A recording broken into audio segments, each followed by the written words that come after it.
Hola a todos, bienvenidos al video de esta semana. Esta semana estuve recibiendo muchos mensajes continuamente de parte de Dios con el tema de la obediencia. Y yo dije, ay Dios, pero pues yo ya hablé de la obediencia. Pero era así como que una y otra vez. Entonces un día abrí uno de mis cajones y me encontré con muchos estudios bíblicos que solía hacer hace ya algunos años en la casa de un hermano. Y uno de los temas que sobresalió, lo agarré, le di una buena leída y pues me sentí guiada para compartirlo con ustedes. Espero que lo disfruten. Y el tema del tema de esta semana se llama El castigo de la rebeldía. ¿Sale? Bueno, como una breve introducción antes de entrar de lleno a este tema, aquí en la sociedad tenemos estándares, digamos, que son los que nos guían sobre cómo actuar moralmente, se pudiera decir así. Si obedecemos, hay una bendición o una buena respuesta o consecuencia equivalente a esa acción, y lo contrario, cuando hay desobediencia hay consecuencias o hay castigos por esa desobediencia. Normalmente es así como la sociedad funciona, y pues es prácticamente lo mismo en el reino de los cielos. La historia que les voy a compartir el día de hoy no la voy a leer toda porque son muchísimos capítulos, pero les voy a decir en dónde la pueden encontrar en la palabra de Dios para que tú lo puedas leer por ti mismo. Está en el libro de Éxodo, en el Antiguo Testamento. Empieza en el capítulo 5 y termina en el capítulo 11. Sale, es sobre las plagas de Egipto. Bueno, les voy a explicar todas y cada una de las 10 plagas que ocurrieron en aquel entonces en Egipto. ¿Sale? Bueno, perfecto. Entonces, el propósito de las plagas fue un propósito doble. Primero que nada era para demostrar la fortaleza del Dios de Israel, la fuerza que Dios tiene, y asimismo mostrar a los egipcios la completa incapacidad de sus dioses. La figura de Faraón tipifica la de un hombre rebelde y orgulloso, que está dispuesto a sufrir cualquier castigo antes de reconocer sus errores. Bueno, y es algo que sigue pasando aún hoy en día. ¿Sale? Bueno, ¿qué tanto afecta ser rebelde y cuál es el castigo de la rebeldía? Bueno, voy a empezar por la primera explicación de la plaga de Egipto, que fue la plaga de sangre. Esta plaga fue contra Osiris, el principal dios de Egipto, que es representado por el río Nilo. El río Nilo era el dios de los egipcios, puesto que les daba peces y les daba agua para riego. Cuando hacemos ídolos de las cosas, lo que pasa es que Dios nos las quita o nos amarga la vida con ellas. Bueno, la plaga de nuestros días es el afán por el dinero. Esa plaga pronto se convierte en nuestro amo. Al convertirse en nuestro amo, pues nos convertimos en esclavos de esa plaga. Entonces, en este ejemplo de la plaga de sangre, el río Rojo anunció la derrota de Faraón. Plaga número 2, la plaga de las ranas. Esta plaga fue contra Jeca, el dios rana, y Dios utilizó a estos insignificantes animalitos para humillar a Faraón. Esta fue la plaga número 2 que ocurrió en Egipto. Bueno, plaga número 3, la plaga de los mosquitos. Esta plaga fue contra Seb, dios de la tierra. Para los egipcios eran particularmente molestos los mosquitos, y en realidad yo siento que para cualquier humano son bastantes molestos. y lo que idearon ellos fueron varias formas de poderse librar de ellos.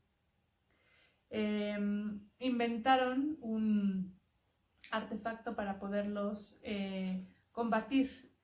Este artefacto pues fue el más conocido fue el gran abanico de plumas de avestruz. Bueno, la plaga en nuestros días es el estrés.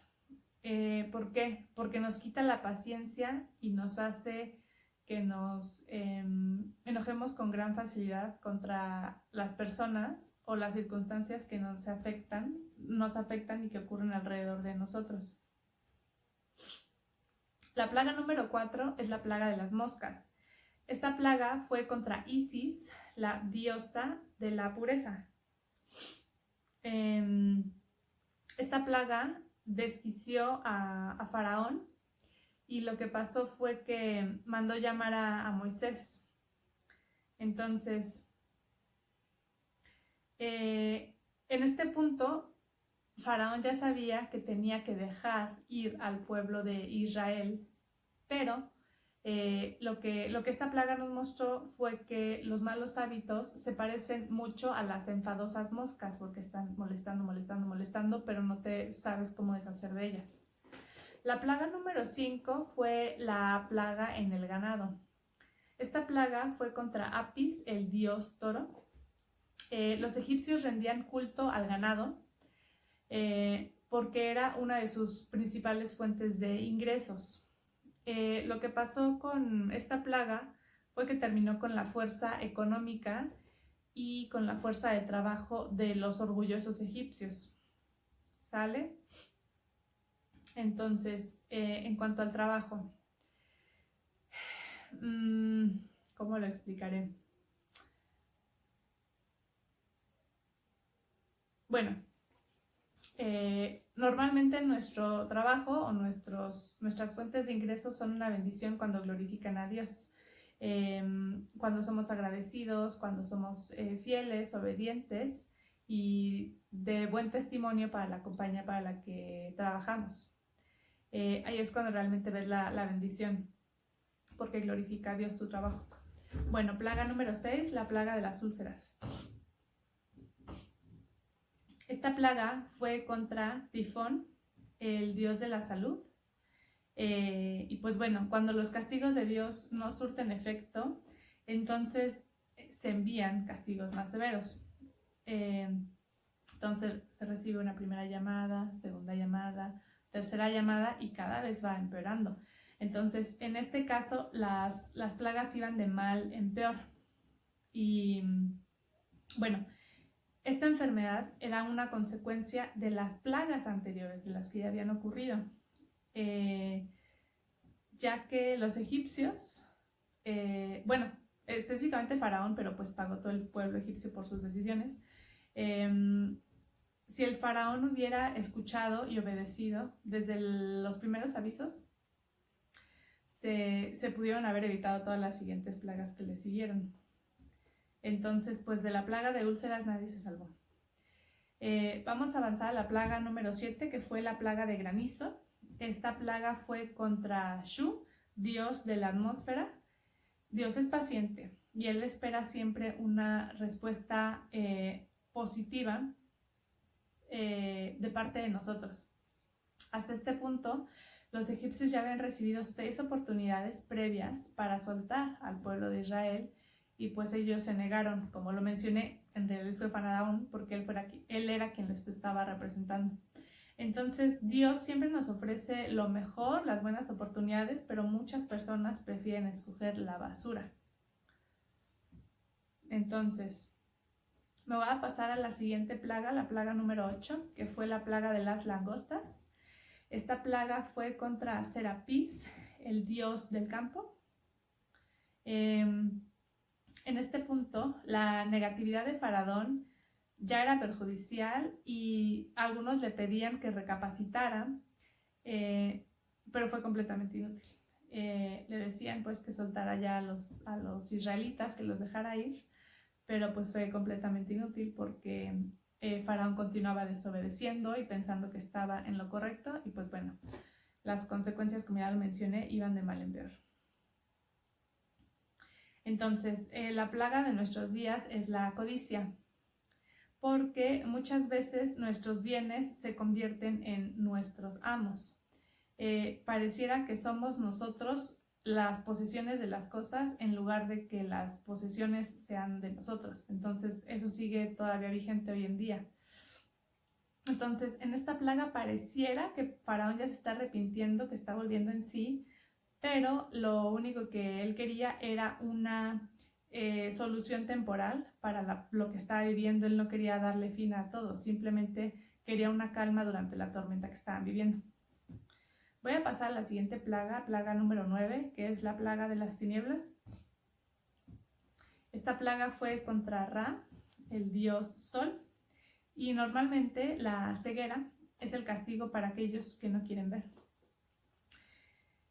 En este caso, los egipcios estaban tratando de apagar la lámpara o la luz del pueblo de Israel, pero lo que pasó fue que Dios apagó la lámpara o la luz de los egipcios.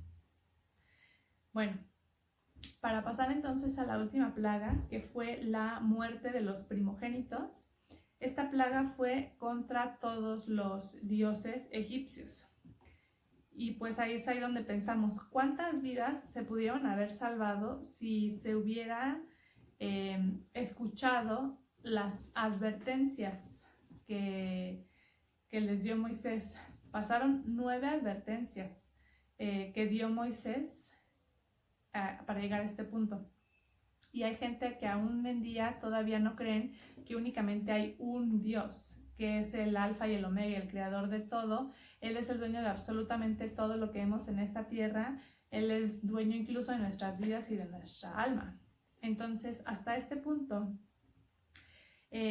todos los dioses que Faraón y los egipcios veneraban, pues fueron completamente inútiles, porque pues no son dioses. Bueno, o sea, según ellos eran dioses, porque ellos así lo pensaban, pero la realidad es que únicamente hay un Dios todopoderoso y es nuestro Señor. Bueno, entonces, como conclusión de este estudio, es que se menciona que aún Dios sigue utilizando el mismo sistema para llamar nuestra atención con respecto a nuestros errores, y Él nos pueda cambiar para mejorar. Pero lo que pasa es que muchas personas están cegadas y escuchan advertencia número 1, advertencia número 2, y luego les dices de manera amorosa, mira, Dios te ama, pero pues bueno, pues no hay que llegar al punto de los egipcios, que queramos reconocer la grandeza de Dios cuando ya sea demasiado tarde. La Biblia dice que hoy es el día de la salvación, y si has estado escuchando estos mensajes de manera continua, a lo mejor hay una persona que este es el último mensaje que escucha de parte de Dios para una reconciliación con Él. La verdad es que Dios no está enojado contigo, Dios no te odia ni nada por el estilo. Dios nos ama a todos y cada uno de nosotros, y Él quiere a su creación de regreso. Y la única manera que eso puede pasar es que seamos adoptados por Dios por medio de su Hijo Jesucristo. Como lo mencioné en otro video, muchas personas dicen, pues es que todos somos hijos de Dios, pero eso no es cierto, porque la palabra de Dios dice que Dios creó al hombre a su imagen y semejanza. Hombre y mujer los creó, eso está en el libro de Génesis. ¿Eso qué quiere decir? Que cuando nosotros nacemos y venimos a este mundo, somos creación de Dios. El momento en el que nos convertimos en hijos de Dios, la única manera en que eso pasa es que seamos adoptados por medio de su Hijo Jesucristo. Entonces, pues si has estado escuchando estos mensajes y dices, híjole, es que como que me siento un poco, no sé si esto sea para mí, porque pues mi familia es religiosa y tarán, está bien, todos tenemos dudas, Dios no forza a nadie, pero hoy es un buen día para volver al Padre y realmente asegurar nuestra vida eterna. Porque hay mucha gente que no lo cree, pero todos somos seres eternos. La diferencia está en que la vida es escoger a Jesús como tu Salvador, obedecerlo y seguirlo, y lo contrario, la muerte, pues es pensar que Dios es un cuento de hadas, seguir viviendo como si nada pasara, al cabo mañana todavía vivimos, va a haber otra oportunidad y pues hacer lo que quieras porque al cabo no pasa nada. Entonces, pues mejor hay que escoger sabiamente. La decisión es única y exclusivamente de ti, no es de nadie más. Si tú decides recibir a Jesús como tu Salvador el día de hoy, pues es simplemente hacer una oración, puedes estar de pie, puedes estar de rodillas, ojos abiertos, ojos cerrados, no importa. No es un rezo que se tenga que repetir palabra por palabra, es simplemente algo que te salga del corazón para reconocer que Jesús es quien murió por nuestros pecados y recibirlo como Salvador. ¿Sale? Bueno, muchas gracias como siempre por ver este video. Si recibiste a Jesús como tu Salvador el día de hoy, déjamelo saber aquí en la sección de comentarios. Muchísimas gracias por ver este video y les deseo que tengan un día muy bendecido. Gracias y Dios los bendiga.